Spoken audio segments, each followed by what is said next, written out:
Y este es un poco que ¿cómo dice? Cerramos el círculo con, yo creo que nos va a platicar el doctor Alejandro Herrera del Instituto de Ciencias Nucleares aquí de la UNAM. Este es un poco, si cumplía el círculo con que Eusebio Jodici hoy en la mañana inició.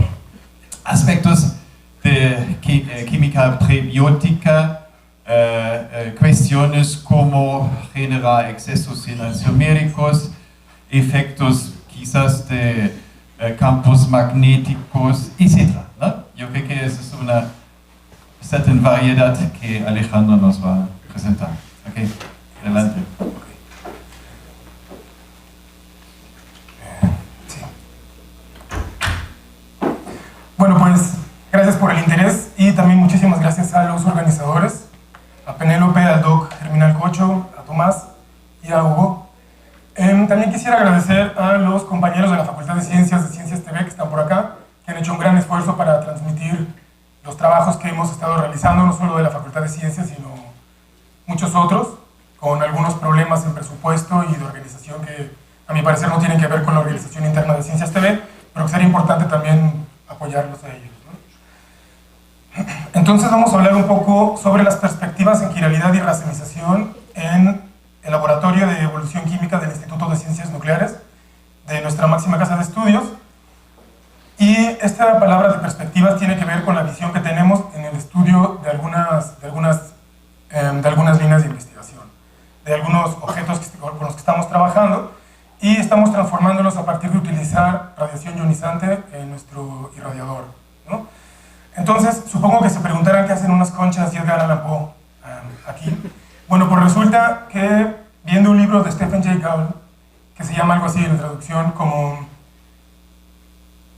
Un dinosaurio en un pajar, resulta que comenta que Edgar Allan Poe era coleccionista de conchas. Ahora, no sé si ya se dieron cuenta, pero estas conchas que están de este lado, digamos que es una población de conchas, giran en una dirección, y bueno, aunque esta está pulida ya, se alcanza a ver todavía que gira en dirección opuesta. A lo que voy con esto es que la quiralidad a nivel macroscópico también es asimétrica. No estamos viendo esta quiralidad, en este caso sería también dos poblaciones, digamos, que tuvieran que ver más con la racemización, de 50-50. También en este caso, muy específico desde luego, porque tiene que ver con bioalgo, con las conchas, hay superioridad numérica a partir de una de las simetrías, ¿no? Bueno, les dejo aquí mi Twitter y mi correo electrónico por si tienen alguna queja o sugerencia. Pueden escribirme en cualquier momento. Bueno, a manera de introducción podemos decir que la quiralidad sí se ve con normalidad en la naturaleza, no necesariamente en la naturaleza biológica, también en las cosas abióticas, como lo hemos estado discutiendo a lo largo del día desde la mañana, y puede ser inducida por una superficie. Hay algunos artículos, por ejemplo, de Hassen, que dicen que la calcita puede tener algunas estructuras quirales, algunas superficies quirales. En nuestro caso, por ejemplo, estamos trabajando con estructuras orgánicas que se autoensamblan mediante puentes de hidrógeno, y bueno, otro caso como la fenilalanina se autoensambla mediante estas estructuras o bueno, estas interacciones pi-pi. Y bueno, todos estos ensamblamientos y también interacciones con superficies inorgánicas pues nos pueden generar también estructuras que son quirales, generándose a partir de cosas que no son quirales, como lo veremos en las siguientes partes de la presentación. Otra de las cuestiones que pueden generar este acoplamiento y generar estas estructuras quirales son, por ejemplo, las deformaciones en las nubes electrónicas, cambiando los momentos dipolares. Si pusiéramos un campo magnético, un campo eléctrico cerca de nuestra molécula. Un caso específico que vamos a retomar después en el siguiente segmento es que hay algunas moléculas que son planas, que no son quirales, que al polimerizarse generan hélices. Y como vimos en estas partes, hablar de hélices y hablar de la dirección de las hélices es casi como sinónimo de hablar ya de quiralidad, ¿no? Y bueno, este artículo habla de eso. Entonces utilizan anilina, que es una molécula plana que no es quiral, la polimerizan y logran hacer hélices. Entonces, uno de los reportes que nosotros estudiamos dice que las hélices pueden presentar quiralidad con facilidad, y uno de estos casos es la glicina, que como ustedes saben, ya se platicó hace rato también, la glicina es una molécula que no es quiral, pero tiene formas de autoensamblarse que a estos autores les dieron señal de dicroísmo circular. Nosotros también hallamos señal de dicroísmo circular en una colaboración con la doctora Penélope Rodríguez y la doctora Georgina Garza, que estaba por aquí hace rato, y bueno, supongo que la lluvia le habrá agarrado por ahí como nosotros a la hora de comer, bueno, un poco después, ¿no? Y nosotros diseñamos estas estructuras a partir de importar las estructuras cristalinas de la glicina gamma, y en los estudios que hicimos con estas colegas en Facultad de Medicina, pues obtuvimos esta señal de dicroísmo circular. Entonces, bajamos la estructura cristalina. Para apurarnos un poco en el tiempo, que lo tenemos un poco encima, podríamos utilizar un poco la dinámica, si ustedes están de acuerdo, de la mañana, de interrumpir o lo que sea, y vamos un poco más rápido y así. Entonces, lo que hicimos fue importar en el campo de trabajo de un software que se llama HyperChem las estructuras cristalinas de la glicina gamma y generar artificialmente unas estructuras helicoidales que el colega que expuso antes, que hablaba justamente de los silicatos en el espacio, etcétera, le sugerí que se hiciera alguna simulación parecida, ¿no? Utilizando más o menos el mismo método.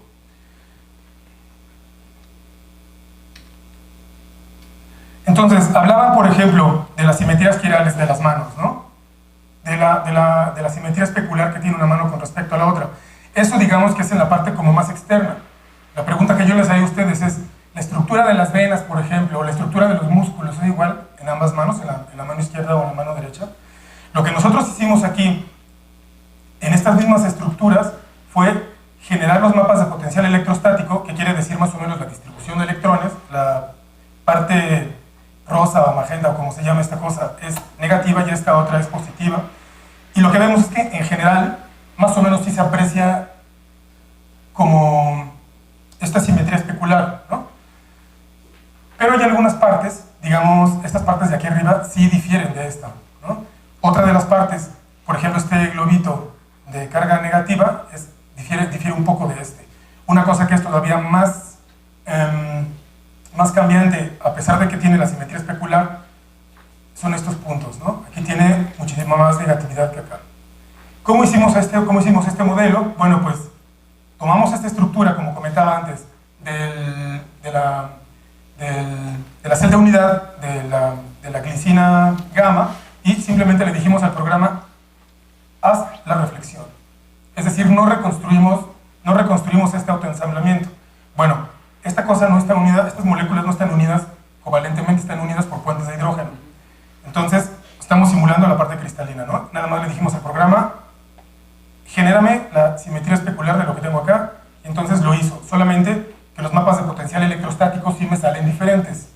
Entonces, a pesar de que la estructura nada más está reflejada, las partes integrantes más locales sí están cambiando, ¿no? Otra parte que estamos estudiando también en nuestro grupo de trabajo es cuáles son las moléculas, especialmente los aminoácidos quirales que están presentes en el meteorito Allende. Sí están en muy baja concentración, etcétera, pero efectivamente tenemos estas moléculas orgánicas que son quirales, y justamente estamos trabajando con la alanina, ¿no? que es la molécula de mayor complejidad, digamos, molecular después de la glicina. Entonces, una de las características de este meteorito, que es súper antiguo, es que es un desastre. O sea, si yo estudio esta parte de acá, voy a obtener cierto resultado. Si yo estudio la parte de acá, voy a obtener algo completamente diferente. Entonces, hay muchísimas... Es una cosa muy rara, lo sé. Para mí también es una sorpresa. Yo nunca había trabajado con meteoritos. Es una colaboración con la doctora Karina Cervantes.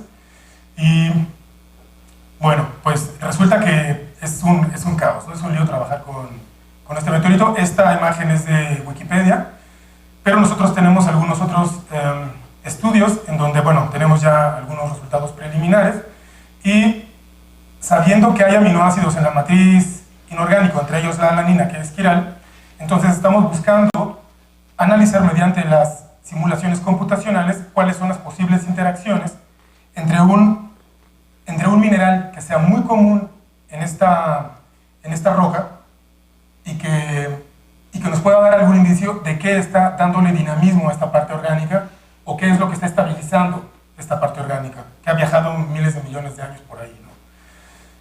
En este caso tenemos las estructuras que son ricas, por ejemplo, en carbonatos. Normalmente estas partes más oscuras, en mi experiencia, lo que estuvimos analizando en esta muestra, es que son ricas en metales como hierro y níquel. Esta es un chip de computadora que está acoplado al sistema del microscopio de fuerza atómica y lo que está tomando los datos es esto. Esto que se ve rojito aquí es el láser que se refleja y entonces me está mandando los datos para digitalizarlos. Aquí tenemos un corte de luz y bueno, iba a decir de luz normal, pero no podría decir que hay luz anormal. Bueno, simplemente no es luz polarizada, no es luz sin polarizar, y aquí hay luz polarizada y entonces se ven los contrastes de los minerales que tiene esta muestra.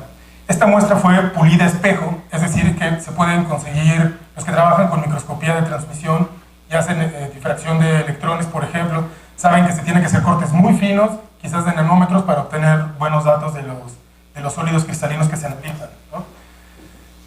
Entonces, hicimos este estudio. Aquí está la señal de NDS en una microscopía de barrido. Aquí vemos la señal, por ejemplo, de hierro y níquel, y aquí de la composición de otras cosas más o menos general. Aquí tenemos calcio, tenemos varios componentes que hacen su análisis súper difícil, ¿no? Por lo menos de interpretar. Entonces, sabemos que tiene estos compuestos orgánicos como la alanina, que son muy comunes, se encuentran fácilmente y están en poca concentración, etc., pero están interactuando con estos minerales magnéticos y con los silicatos. Lo que nosotros nos preguntamos es cuál es un buen ejemplo de silicato que podamos utilizar para hacer nuestras simulaciones. Otra es, si ya sabemos cuáles son los minerales magnéticos o los posibles elementos magnéticos que están en la matriz inorgánica, pues también podríamos hacer las simulaciones. Entonces, hicimos barridos con una punta magnética. Esto quiere decir que lo que tenemos aquí es la señal magnética. Lo que tenemos aquí es una parte del dominio magnético que está rechazando la punta, y aquí tenemos una parte del dominio magnético que está atrayendo a la punta, ¿no? Atrae la punta hacia la muestra, y es esta parte. Para orientarnos un poco, tenemos por aquí, creo que no se ve muy bien, pero aquí tenemos estos tres cumulitos de algo, ¿no? 1, 2, 3, serían estos tres. Esta estructura que está acá, que es menos magnética que esta, desde luego, sería esta. Aparentemente casi todo tiene esta señal magnética. Hay otras cosas más raras que vimos aquí, por ejemplo, que son estas cosas muy paralelas. Esto se debe, suponemos, a la parte del corte y del pulido de diamante de la muestra. Y bueno, esta es la señal magnética y esta es la imagen tridimensional de la señal magnética. Por otro lado, en el microscopio electrónico de barrido lo que vimos fueron estas estructuras como barras, no están huecas, y bueno, son cortes longitudinales de estas mismas estructuras, ya como platicábamos antes, debidas a los cortes finos y al pulimiento, ¿no? de la superficie de la roca, del meteorito.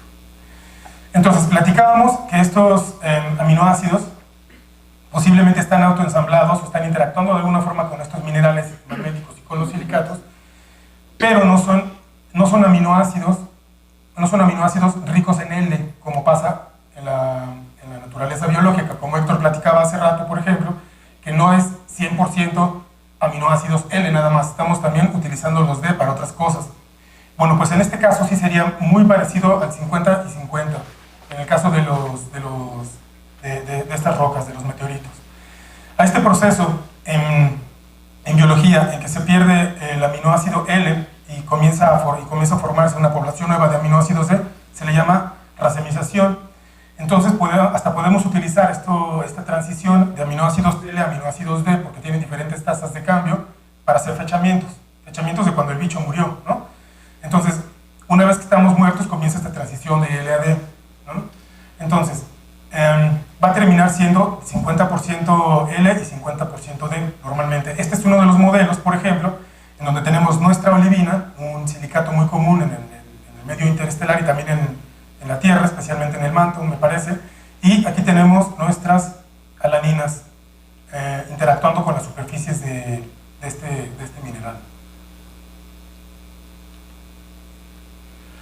Entonces este subtítulo yo lo dejé como el origen biológico es como si se rompiera un espejo, pero afortunadamente sin 7 años de mala suerte. Es decir, antes de comenzar la vida, esta cosa está en 50% y 50%. Solamente que cuando comienza la vida, necesariamente se queda nada más esta parte. Entonces no tiene reflexión, no tiene reflejo. Ya habíamos discutido también a lo largo del día de hoy cuáles eran las posibilidades de que esto cambiara de L a D. Vimos que una es la parte termodinámica, o lo platicamos quizás de forma un poco tangencial, pero que la parte termodinámica es justamente el cambio de uno de estos grupos químicos, de los aminoácidos, claro, L, hacia el D sin necesidad de nada biológico, como cuando uno está muerto, ¿no? Y la otra es cuando una enzima ayuda a estas estructuras a generar, es decir, arranca un trozo de la molécula y hace un cambio y lo pasa de L a D, como es lo que nos platicaba Héctor también. Ahora, hablando del fechamiento que les platicaba antes, en el caso de la alanina, por ejemplo, en solución acuosa más o menos a 0 grados centígrados, se racemiza en 100.000 años. Entonces, sabiendo este tipo de cosas, podemos fechar algunos tejidos que se encuentren. Entonces les presentaba esta simulación. Entonces, si tenemos una estructura inorgánica que es común, por ejemplo, en meteoritos y también en el manto terrestre, como la olivina, que es un silicato que puede albergar agua también, que puede tener túneles y una estructura compleja, nos preguntamos si los aminoácidos L y D se van a comportar de forma diferente. Salud. Es decir, van a interactuar en una estructura quizás magnética o como de los silicatos, simulando las condiciones del meteorito Allende. ¿De qué forma se van a comportar estas moléculas en una población L, en una población LD, es decir, la racémica, y en una población D? La que sería más cercana a la del meteorito pues sería la LD, ¿no? Estamos en esas apenas, y justamente las alaninas se comportan de forma distinta si son L o D, estamos en esa parte de nuestro estudio. En el caso de la alanina D, está atrapada en la superficie de esta estructura cristalina de silicato. Y curiosamente, la alanina L queda como liberada, de alguna forma queda disponible en el medio y la alanina D es atrapada por la superficie. ¿Cierto? Entonces, Ale, lo que nos estás diciendo también es que la idea de que nosotros pensábamos que en este bombardeo que pudo haberse presentado en etapas tempranas del planeta, no es que solamente tengamos estos modelos de 50-50, sino que pudimos haber tenido, como lo que nos estás mostrando del meteorito Allende, fenómenos de interacciones de diferentes silicatos, carbonatos, y los L y D, y nos está dando un escenario brutalmente diferente, que no necesariamente podía estar sesgando la actividad enzimática, sino simplemente todas estas interacciones que tú estás modelando a nivel computacional te están dando nuevas pautas de cómo se están comportando las muestras racémicas, ¿no? Claro, normalmente nos presentan la parte orgánica como algo independiente de la matriz mineral, ¿no? Pero eso no quiere decir, por ejemplo, en nuestros experimentos con glicina, nosotros vemos que se autoensambla, se cristaliza de diferente forma si le ponemos campos magnéticos, ¿no? No les platiqué esta parte, perdonen que me regrese. Y en este caso, estas son nuestras muestras control. Tenemos glicina, autoensamblamos, es decir, generamos el cristal y lo llevamos a dicroísmo circular. Pero las muestras que fueron irradiadas antes y luego cristalizadas no presentan señal de dicroísmo circular. Pero en difracción de rayos X son 99.9 glicina gamma. Entonces tenemos la misma estructura, irradiamos, no se ve a ojo de buen cubero tampoco mucho cambio, pero no tienen señal de dicroísmo circular. Hay algo que está rompiendo o haciendo algo a este nivel que no nos da señal, ¿no? Entonces, efectivamente, todas estas cosas que están rodeando a las moléculas orgánicas podrían estar variando también el comportamiento del orgánico, ciertamente, sí, sí. Bueno, entonces estábamos en que las glicinas D se atrapan en la superficie de la estructura cristalina del silicato y las L son, digamos, expulsadas. ¿Qué trabajos tenemos pendientes? Bueno, pues nos gustaría estudiar, por ejemplo, el autoensamblamiento de ácido glutámico y fenilalanina, por decirlo de alguna forma, evaluar estas interacciones PIPI, cómo se modifican a partir de las diferentes interacciones con los minerales. Algo que me parece interesante es este estado de transición de L a D aminoácidos. Cambia con las temperaturas, cambia con las condiciones físico-químicas, etc., ¿no? Esto podría estar cambiando también en un meteorito, si estoy poniendo diferentes superficies cristalinas. Otra cuestión es ver por qué si el programa está nada más generando una simetría especular de una molécula como la alanina, me está generando diferentes interacciones entre el silicato y esta molécula. Y bueno, lo que habíamos platicado antes, continuar con el estudio de los campos magnéticos estáticos y eléctricos en este orden molecular, con un objetivo, digamos, indirecto, que es que una vez que se den estos autoensamblamientos o estas estructuras autoordenadas en tercera dimensión, puedan fungir también como catalizadores. Yo puedo tener mi estructura, por ejemplo, de glicinas o de alaninas o de fenilalaниnas, etcétera, ordenadas de cierta forma, ahí mismo tener cierta cantidad de moléculas de agua y generar un dímero, y luego un trímero, y luego un tetrámero, etcétera, ¿no? No sé, hexámero, octámero, lo que sea. Pero que esto esté ocurriendo en la superficie de la fase orgánica, es decir, un proceso semejante al de catálisis orgánica. Y bueno, como conclusiones, pues sí, tenemos definitivamente ensamblamientos diferentes en las glicinas, en nuestros diferentes ensamblamientos de los tipos de glicina, de los polimorfos de glicina. Curiosamente, la olivina selecciona de alguna forma a la alanina D para dejarla atrapada en la superficie, dejando disponible en el medio la alanina L. Y bueno, también es necesario incluir la influencia de los campos magnéticos estáticos en la estructuración tridimensional de nuestros aminoácidos. Bueno, pues muchas gracias. Este es nuestro equipo de trabajo. Y bueno, ya nos conocen algunos, otros no tanto. Faltan muchos, otros están por aquí. Melissa ya vi que se ríe porque no me entregó su foto a tiempo, no sé. Bueno, pues muchas gracias. Gracias, Alejandro. Yo creo que hay muchos aspectos y cosas también raras, ¿no? Sí, definitivamente, sí. Pero sí son observaciones y son observaciones de laboratorio, entonces hay que entenderlos, ¿no? Hay que entenderlos y discutirlos. Entonces, ya. Sí, en la gráfica de la absorción tienes dos del glicina en forma asemblada, sí, en la gráfica. ¿Aquí? Ajá. El negro es el absorption. Sí, y esta también, solamente que opuestas. Es la misma población de cristales. Ajá. Se elige un cristal con cierta simetría y se pone directamente en el haz ultravioleta y genera una señal. Y elegimos otros cristales y resulta que dan la señal opuesta. Entonces, quizás sí de menor intensidad. Las dos señales son de dicroismo circular. De la glicina. Ajá. Una izquierda y otra derecha. Sí. ¿Y por qué no son simétricos? No tengo la menor idea. Normalmente las absorciones en las espectroscopías tienen que ver con las concentraciones, o quizás el cristal no tenía la misma cantidad de hélices y tenía otra fase. Estamos todavía viendo de qué se trata la señal, ¿no? Sí, normalmente el señal de dicroismo circular es máximo donde está absorbiendo mucho, ¿no? Claro. En este caso no sabía que absorbe. Sí, no soy experto en este método, pero sí tiene que ver con justamente la simetría L o D de las cosas que están ordenadas tridimensionalmente. Este tipo de señales, hacia arriba y hacia abajo.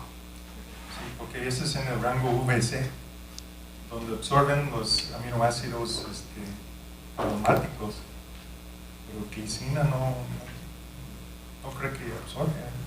Pues por lo menos la difracción de rayos X y la espectroscopía infrarroja indican que esa cosa es 99.9 glicina, por ciento glicina.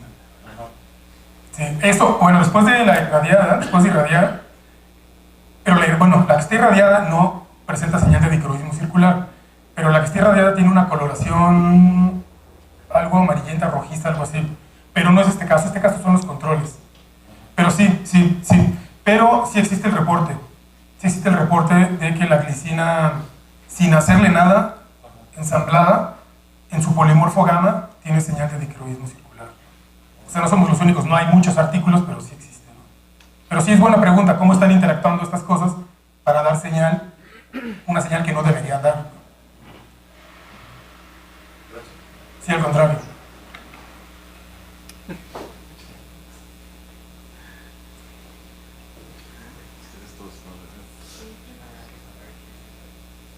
Bueno, mi pregunta es, ¿cuál sería el posible mecanismo para que en este caso el olivino sí atrapara a las moléculas D y dejara libres a las L? No sé. Perdón, te interrumpí. Dime, Melissa, dime. No sé. ¿O qué pensaría, no? De eso. ¿Cuál podría ser? No sé. Honestamente no sé. No. Lo que pasa es que químicamente se están poniendo del mismo lado, por ejemplo, del lado del metilo, etcétera. No se está simulando ni siquiera con radical libre, es decir, que tenga una carga negativa extra por ahí o algo raro, sino que son simplemente L y D y el silicato. ¿Tendría que ver con cómo está acomodada la molécula en la simulación? Podría ser, hoy en la mañana, por ejemplo, otro colega del INAOE decía que algunas características del medio interestelar, como los campos magnéticos, etcétera, podrían orientar granos de polvo interestelar a partir de tener una simetría interna de alguna forma helicoidal. Hablamos de hélices y entonces esa cosa ya tiene chance de ser quiral, ¿no? Entonces, yo lo que pensé cuando él estaba comentando esto es que quizás la olivina tenga también esta estructuración y nosotros no lo estamos notando. Entonces, si la olivina tiene una estructura de esta forma y me está seleccionando esto otro, tendría que interpretarlo a partir de la estructura interna de la misma olivina, ¿cierto? ¿No? Por ejemplo, que tuviera una simetría interna helicoidal de alguna forma, ¿no? Pero, o sea, ¿la simulación sí tendría ese alcance para interpretar eso? Podríamos, sí. Okay. Y otra pregunta es, ¿cómo es o mediante cuál mecanismo es que se da ese proceso de racemización? Cuando el bicho está muerto, yo supongo que debe haber algunas enzimas que sean parecidas a las racemasas o a las epimerasas o algunas cosas así. Héctor nos puede orientar en esta onda, que haga el proceso. Ahora, de los aminoácidos, es decir, se le arranca un trozo a la molécula y se cambia la simetría y se le vuelve a pegar algo mediante una enzima. Ahora, si no es biológico el proceso, me parece que el estado de transición tiene un carbón cargado positivamente, el carbón alfa, de alguna forma, ¿no? Carbocatión o alguna cosa así, y luego, mediante otro grupo químico que está por ahí, se le mete a la estructura, ¿no? Y entonces cambia a D, ¿no? Gracias. O sea que hay varios químicos que podrían responder mejor.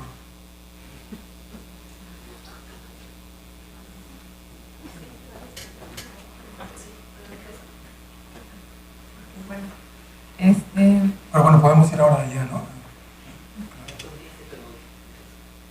Ok, bueno, te puedes acercar al estudiante. No, perdón. Yo tengo una pregunta sobre de los resultados que obtuviste con lo de la glicina. No sé si la experimentación con la que trabajaste y las variables que usaste, o sea, ¿cuáles fueron? Y si tus análisis fueron en un solo cristal o en varios cristales.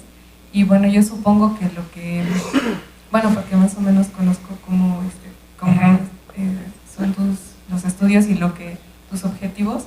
No sé si solo hayas trabajado con una intensidad de campo magnético o trabajaste con varias intensidades para hacer como comparación entre uno y otro resultado, o solo fue el análisis de un solo cristal? Tenemos muchas cajas Petri con muchos experimentos y tenemos por lo menos 4 o 5 intensidades de campo. Y son muy reproducibles además. Y la otra entonces es, en los estudios de la simulación con olivino y alanina, se está involucrando en medio acuoso o sólido, bueno, como... Buena pregunta, Lucy. Por el momento, el sólido con las estructuras orgánicas nada más. Pero en algún otro momento vamos a hacerlo con agua. Claro. Y de hecho no solamente nos vamos a quedar ahí, también vamos a simular la oligomerización, ¿no? Okay. Gracias. Pues tanto me este Nobel para la racionalización sin ninguna enzima ni nada, por eso se aplana y ya se pierde la claridad. Pero en la que pusiste ahí de la hélice, a final de cuentas, es lo de Pasteur, o sea, esto de que se quede una hélice en un sentido y en el otro sentido. ¿No viste en los cristales si tenían como Pasteur, que fueran cierta mineral, lo separan? Muy buena pregunta. Y al siguiente sí, claro. efecto cotón de la misma intensidad con la misma... Tenemos un cristal que me creció como 3 centímetros de largo, yo creo. Uno. O sea, tardé como unos 2 años en cristalizarlo de esa forma y además se me perdió, ¿no? Tengo muchos más, pero es muy buena pregunta, claro, porque Pasteur lo que vio fue, ¿no? O sea, como la extracción y quizás disolución del ácido tartárico del vino, ¿no? Sacó un montón, le crecieron los cristalotes y vio que eran, ¿no? Se parecían, ¿no? Simétricos, ¿no? ¿Y aquí debe ser lo mismo? No sé, pero sí lo he estado pensando. Tenemos muchas cajas Petri, como lo decía Lucy, muchas cajas Petri con muchos cristales, con muchos experimentos, con muchas variables, pero no hemos hecho, pues apenas comenzamos hace semanas la parte de microscopía de luz. Pero sí, debe pasar algo así, definitivamente. Sí. Gracias.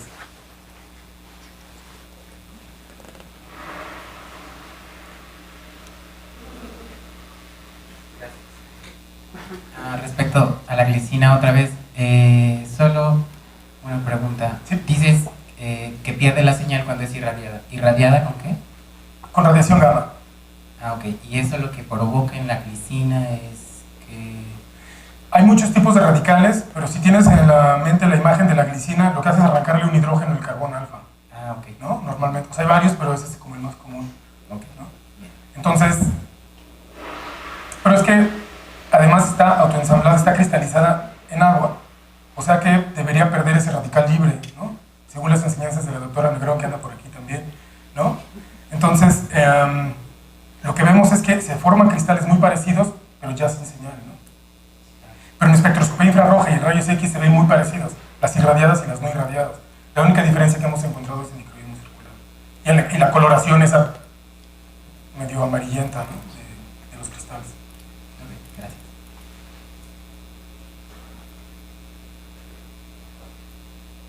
Ok, yo creo que no hay más preguntas. Muchas gracias. Gracias. Y otra vez, Alejandro.